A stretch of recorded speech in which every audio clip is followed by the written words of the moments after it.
Tijekom drugog dana poslovne konferencije Hospital Days 2013. koja je otvorena u ponedjeljak u opatijskom hotelu 4 Opatijska cvijeta, sudionici su prisustvovali predavanjima i okruglim stolovima na teme kvaliteta zdravstvene skrbi, e-zdravlje, njega pacijenata i potrošnja lijekova.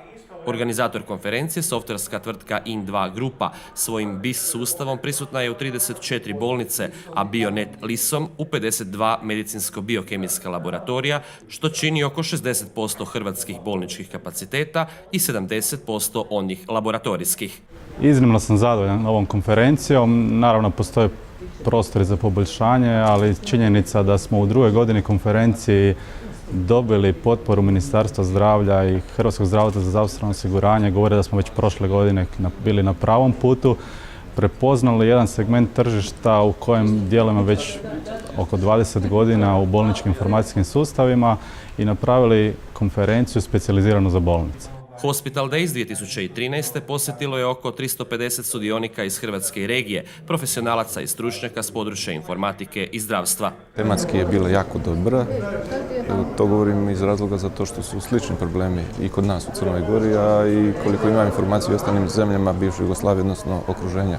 Tako da ono što je ključno, što sam ja mogao zaključiti iz slušanja predavača ova 2 dana od ministra gospodina Ostojića pa svih drugih preko direktora Fonda za zdravstveno osiguranje i svih drugih jeste da je Hrvatska trenutno definitivno u jednoj krizi kada je zdravstvo u pitanju.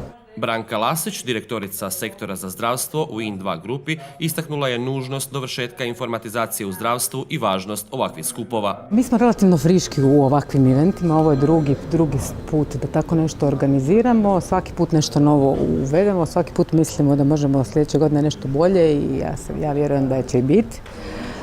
Ušli smo u ovo sa tom jedinom primarnom idejom da ukazujemo na probleme u stanju informatizacije hrvatskih bolnica i mislim da smo senzibilizirali cijeli ovaj skup decision makera o toj problematici i ja očekujem da će se stvari mijenjati. Partneri konferencije bili su T-Com i Samsung, a službeno je zatvorena jučer kasno popodne.